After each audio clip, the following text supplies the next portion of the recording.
Hi. My name is Will Larche. I'm the Flutter tech lead for material design in our engineering department at Google in NYC. I work on material components for Flutter, which is also known as MDC Flutter. This is the library for implementing material design in Flutter. It's also available for iOS, web, and of course, Android, formerly known as DesignLib. As you all know, material design is a flexible design system backed by open source code that helps designers and developers make beautiful, usable products faster. So if I may ask a show of hands, who here is a designer? OK. And who's a developer? Oh, OK, cool. 50-50. And has anyone heard of Flutter before today? Oh, wow. Oh, OK. You can tell me about it. Well, Flutter, for the three that don't know, is a way to build apps for Android and iOS with one code base. So you write it once and deploy it to both operating systems. Our official tagline is build beautiful native apps in record time. But we really like to think of our goal as to build the best mobile developer experience, period. And my goal, my part of that, is to empower the best mobile design implementations, period. So today, I'm going to show you some really cool new stuff that we have. One will be the backdrop component. I'll go through some new features in Motion. And we'll also do scoped multi-theming in apps. So I'm also going to have example code in Flutter that I'll run as often as possible. But first, I just want to thank the Android Summit for inviting me to be here, and Irene, and for all of you amazing material designers and developers for all the apps that you've shipped over the years. What you do with material design is really inspiring, and it blows us away. So thanks for letting us know that what we do is useful. So first up, an all-new component, backdrop. What is backdrop? Well, backdrop is a layer behind your main content that displays contextual and actionable content. Here, the backdrop is the purple layer. It's the lowest elevation layer in your app.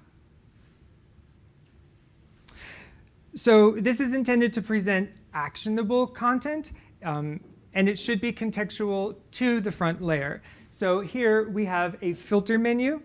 If you click on a category, it changes the products that are then shown in the front grid. So what's on the backdrop affects what's on the front layer. It's really good for things like sorting options or simple searches or navigation of the same context, like email folders. It doesn't change inherently what's going on in the front, just maybe what content is shown in the front. And it itself can have dynamic content. Here, the menu button reveals categories on the backdrop, right? And the filter button changes what's on the backdrop to be the filter controls. So you can do a lot with this, which makes it a really great option for things that you're probably putting in a modal right now or in a side nav drawer, but really aren't important enough to justify that much screen real estate. Or is like 3 things, and then you got a bunch of white space. And you made everybody stop whatever they were doing in order to go look at that. So what I find most interesting about backdrop is how it's presented. You reveal it by tapping the menu button, and you conceal it either by tapping the menu button or by tapping on the open front layer. Here, in a different one, you'll notice that the Y offset of the front layer adjusts to the size of the backdrop's content. So in other words, the front layer is only moving as far down as it needs to reveal what's behind it. It's kept a strong connection to the true context of what's going on, which is the front layer, while only revealing what's necessary to change it. So earlier we said that backdrop was an example of an advanced component. What does that mean? Well, an advanced component is something that to a designer is definitely a component, and that is the way that you think about it. But to a developer, they will not find it in the material components library. Why? Lots of reasons. It's probably a poor choice for reusable code. Maybe it's complicated or usually totally custom to the experience, or only used once in your app. So it could also be just a kind of presentation when you get down to it, and or an interaction. And Backdrop is all of these. But when we aren't going to create a component for something because it doesn't make sense to, we try to share example code so that you can see one way in which it can be built, and borrow that code from us and take or leave as much as you possibly need. So today I want to show you how one of my engineers, Teen Lun, adjusted some example code we already had for a new app. And this is where I have to change what's going on the screen. And we hope everything works out fine. All right, cool. So this is IntelliJ, or Android Studio, where you work in Flutter apps. Right now I have running over here in the emulator a little app I threw together using some of the example code that we've been shipping lately in order to, and some more that I wrote to illustrate some things today. We have these things called material studies.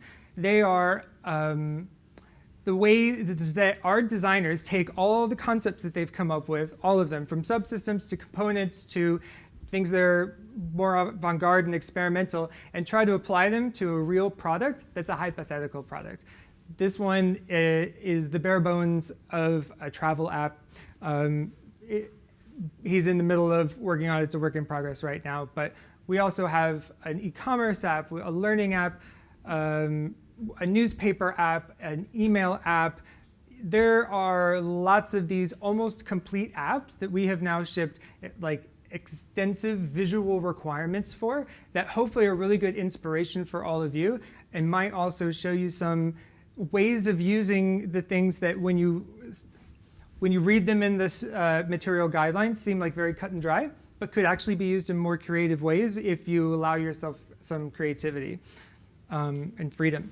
So here you'll see that he's built a backdrop. Goes up and down. And if you find the right hit zone, there you go. And between the two that he's built here, this one is comes up higher. It shows less behind it. Otherwise, we'd have all this like purple space down here. So this took him very little time to do, which is one of the really cool things about Flutter. Going back to presentation.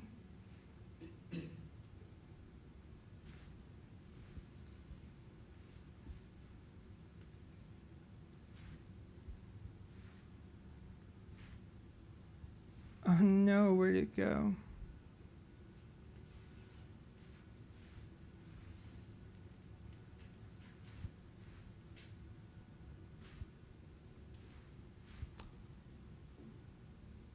Oh, there we go. All right.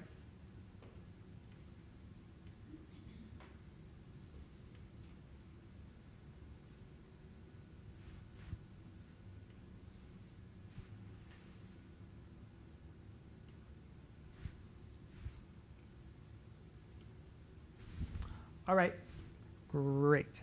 So that's a little taste of the backdrop and some different ways in which the backdrop is used that you can find in the material guidelines today. Now I want to show you some new features that have come up in Material Motion. One of the first things that I really love is the animated icons that we've released. See, material theming is all about expressing your brand's identity through your visual designs, using bold and subtle visual changes to differentiate your app from all the other apps on the market. And when we released material theming this year, we wrote some really fabulous guidance on expressing your brand identity through color, typography, shape, and icons.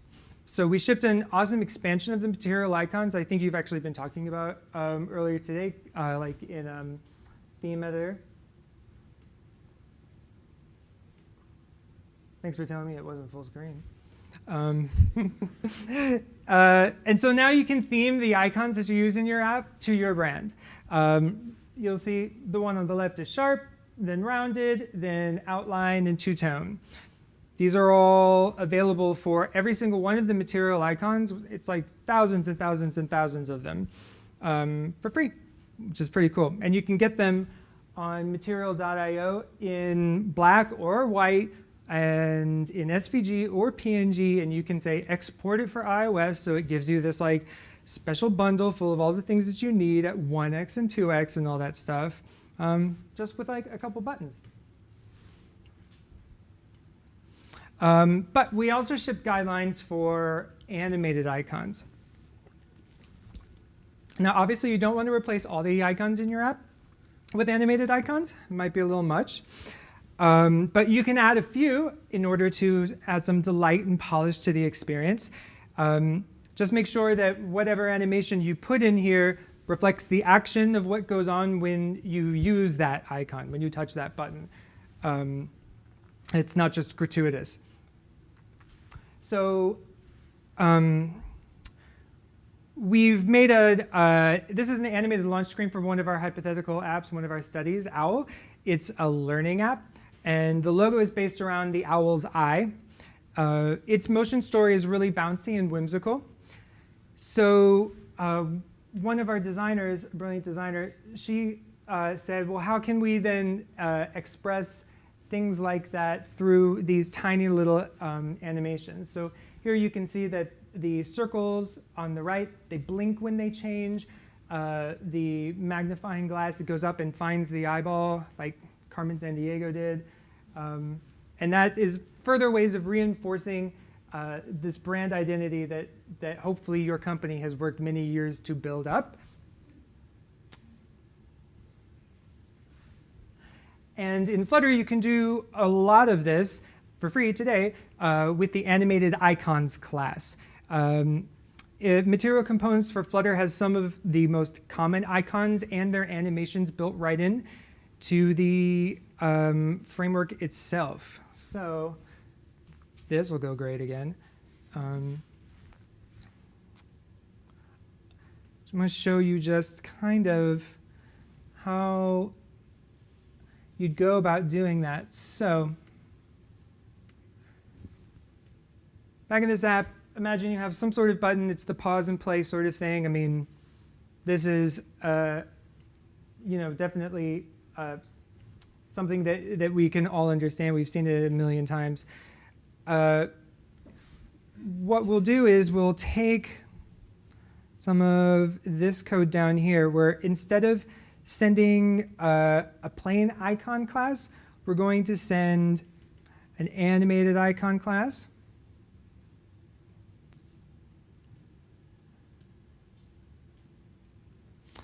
And we're going to give it the instruction to do motion when the button that it's attached to is pressed. So I'm not dealing with sprites here. I'm not dealing with a Lottie file. Not that a Lottie file is difficult. It's a really great technology. But this is something that we know people are going to use so much that we're like, we should build this in so that you can have it now. So there you go. And I'm sure this group can appreciate that wanting to do something like that is really hard, actually. I mean, like, you can have a motion designer, or you can be the designer yourself, create it, put it in the mocks that you give to your developers, and they probably say, we'll see, or just plain no. So now to have some tools at your disposal like this, and there are a few others, should just like get you that little bit of fun and delight a little bit faster. One of the things that we're working on in Flutter is this idea that maybe the developer doesn't have to say no to you as often. Wouldn't that be nice? All right. And so another one of the things that we released in Material Motion this year is emphasized easing. So when Amanda was up here, she showed you obviously the concept that you're probably very familiar with of easing. It's the main ways that you use it right now are either not at all with linear motion, or with an ease in, an ease out, or an ease in, ease out. And we call that now standard easing. And standard easing is fine and suitable for most transitions. So emphasized easing is not going to be something that you have to put into all of your apps, or even into all of the transitions or animations that you're going to use in your app. But emphasized easing accelerates more quickly than standard easing, so it can move more slowly as it comes to a stop. So if you watch the orange ball, it shoots out, but then it like saunters for about half the duration of the animation. And so this adds a sense of energy that feels actually pretty more organic than some of the other animation curves that are out there. So it's been applied here to some of these animations in Shrine. You can see how they reveal very quickly, but then gracefully finish. And with any kind of crossfade, the really cool effect is that leaves you with a transparency for just a little bit longer than before. And it's kind of like this sheer lace layer on top that's really, I don't know, decadent. Which for a brand like this really makes sense, because they're trying to keep people interested in the clothes while also selling a lifestyle. It's a lifestyle. It's what my barber always says, Gucci, it's a lifestyle. So unlike standard curves, emphasized curves, unfortunately, can't be expressed as cubic Bezier curves. They're actually, the easiest way to get them is to combine two Bezier curves. So here you can see where the blue dots are on each of the Bezier curves. And then when you combine them together for this one, you line it up at that point. So obviously, I think this makes it a quintic Bezier curve, if I'm not mistaken, if I can count right and do the Greek or whatever. And so Michelle Dudley, who's one of my engineers, has been working with this really awesome engineer out in California on implementing some of these in Flutter.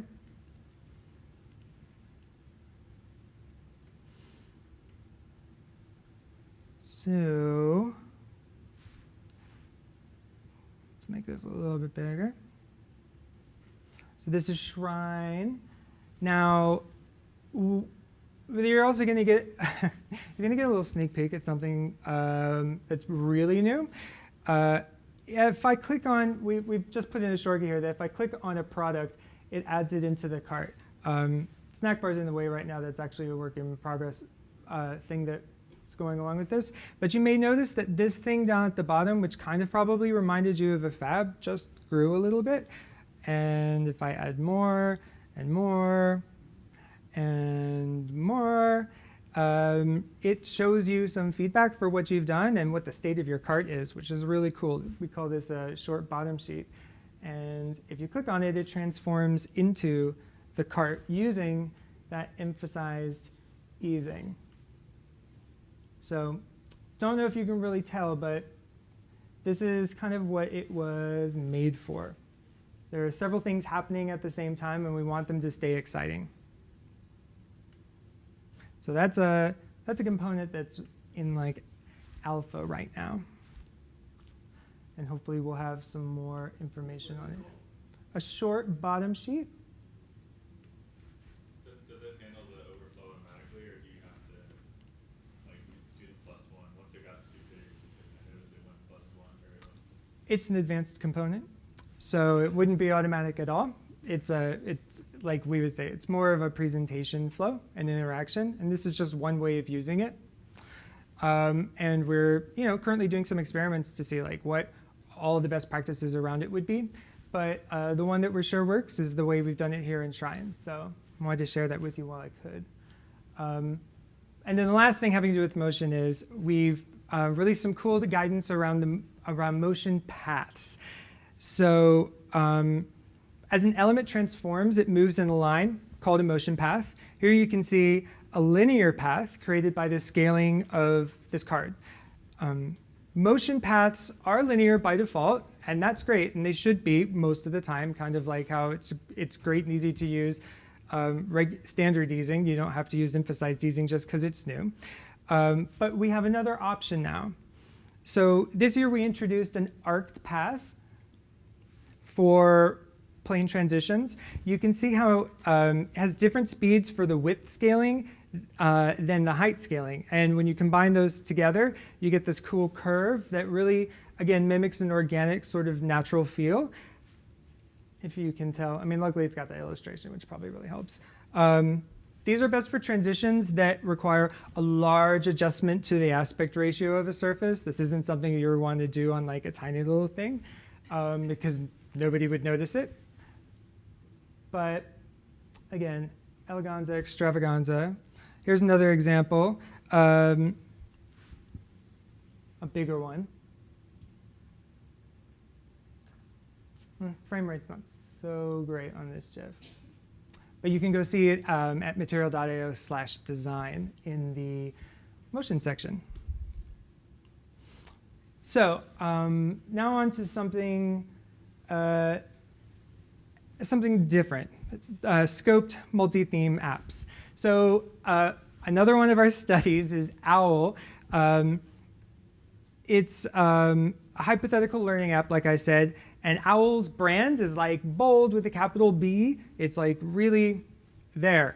Its design reflects the energy and excitement of learning a new skill, but it's a dense app with a lot of content. So OWL has 3 different color themes, and it uses it in 3 different sections of the app.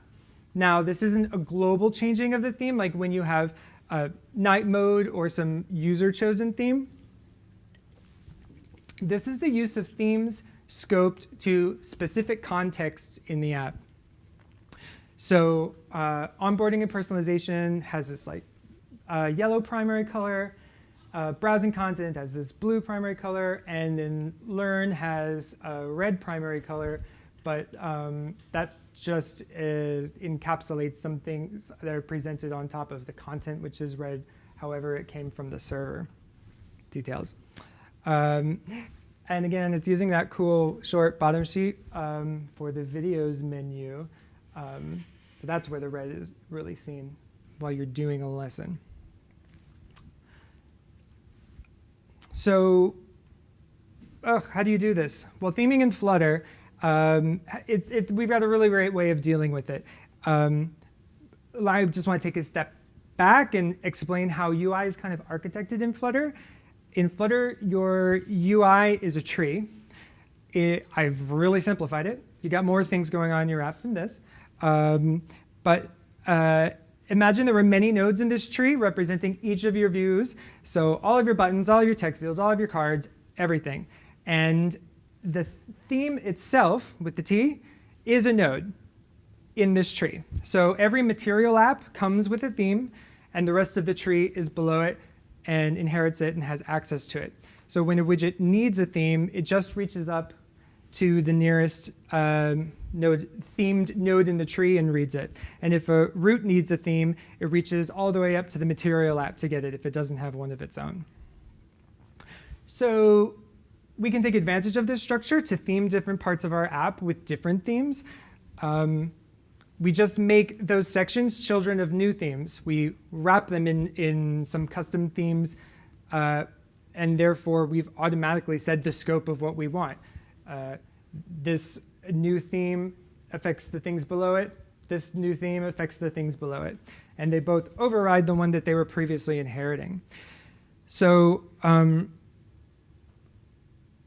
when their children reach up to the build context for their theme, they'll get the one that they need. And coming from iOS engineering, which is what I did before Flutter, this was like a radical concept to me, because this idea that everything is a widget, including your theme, is very different from the way that we work in iOS.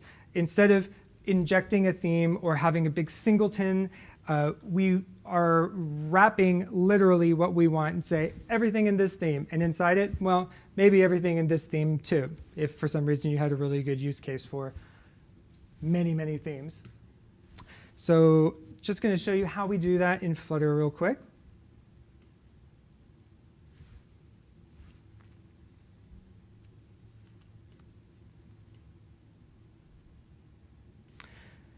So this is like, I just threw this together this morning just to show you, like, this is inheriting the theme that we've already got. We've got this kind of like plain Jane purple theme.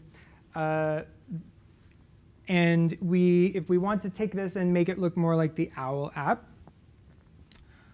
we can go over here.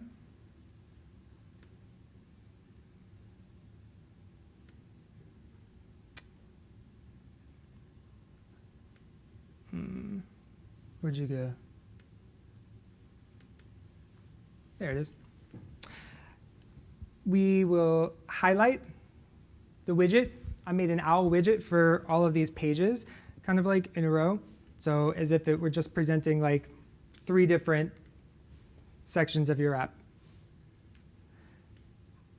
You highlight the widget. You hit Alt-Enter. You go down to Wrap with a new widget. And then I've made a, what's it called?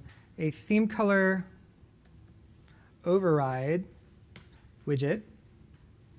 I'll pass in the color that I want for the first one, which would be like OWL yellow for the primary, and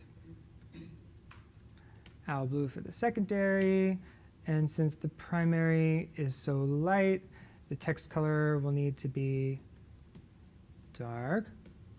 Great. And then I can go to the next one, hit Alt-Enter to wrap it with a new widget.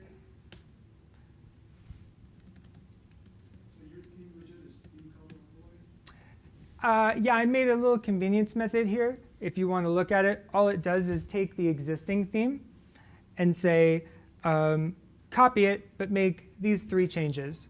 The primary color, the secondary color, and the text color, which is like great, super easy.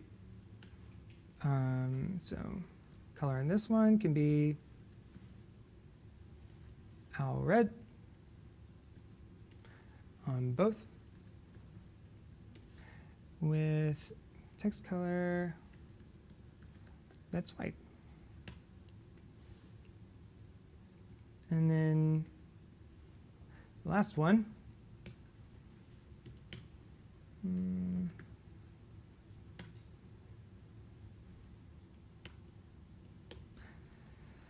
color blue, secondary, yellow, and the text color white. Formatted so it's pretty. I'll hit save. And then when I leave and come back into this section of the app, there we go. We're starting to see the differences already. And the next one, and the next one. So that was actually really easy. Yes, I had some convenience code to like spare you from even more typing, but that convenience code is really simple and really easy to learn. So going back.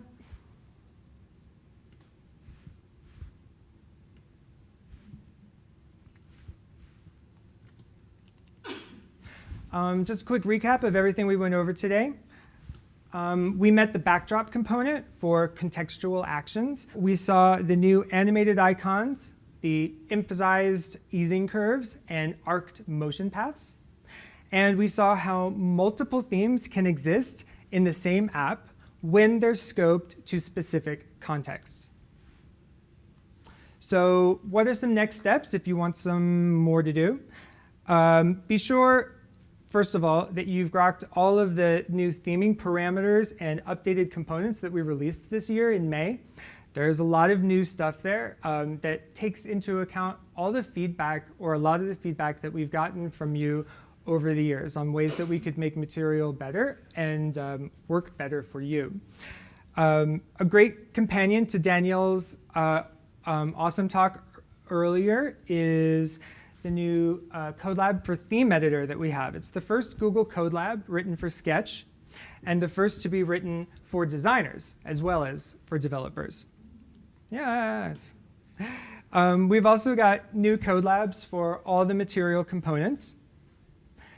And it's a great 4 CodeLab course that builds up the themes enshrined step by step, and it's available in both Java and Kotlin on Android, and Objective-C and Swift on iOS, and then Flutter and web.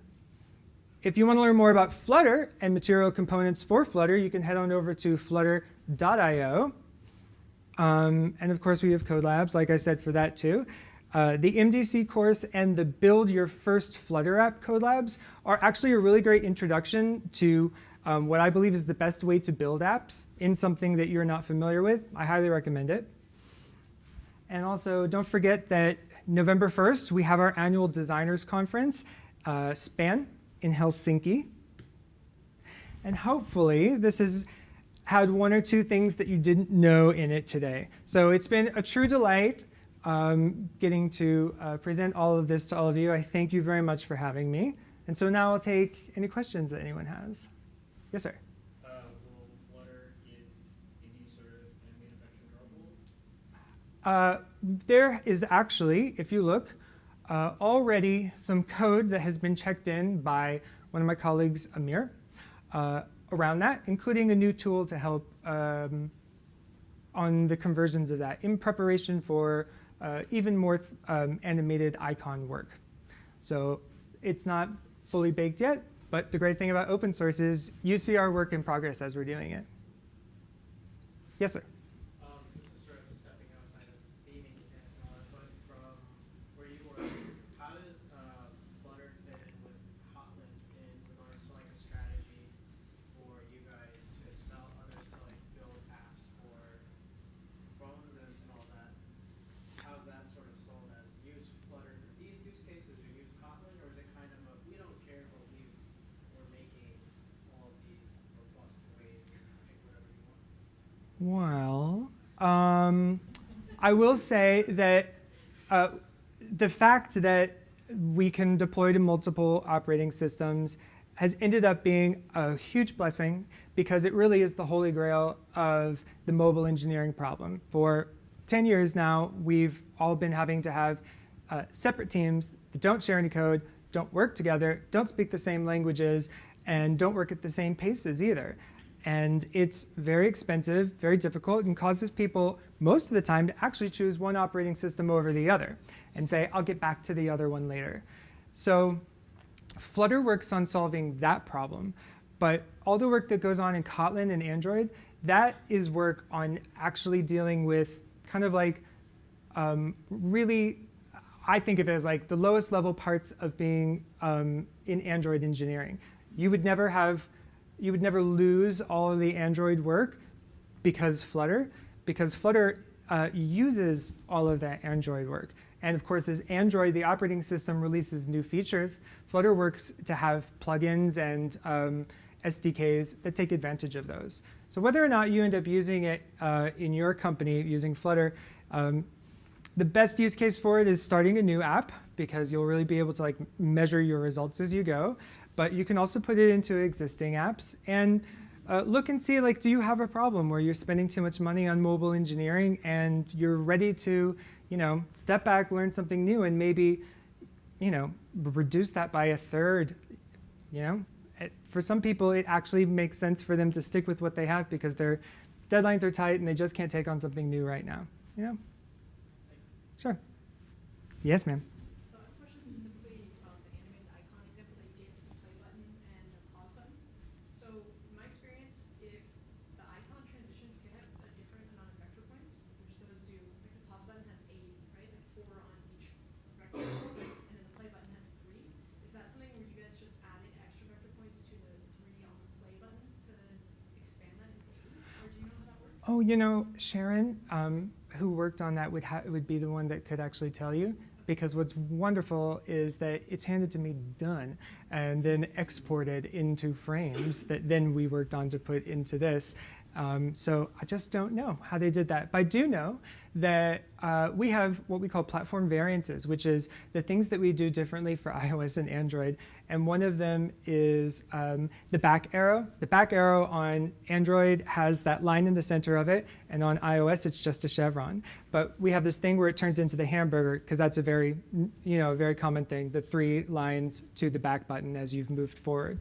And I was like, oh, you forgot about the iOS one. And somehow she was able to take what was like the 3 lines transforming from the arrow into a hamburger to 2 lines transforming into 3 lines of the hamburger.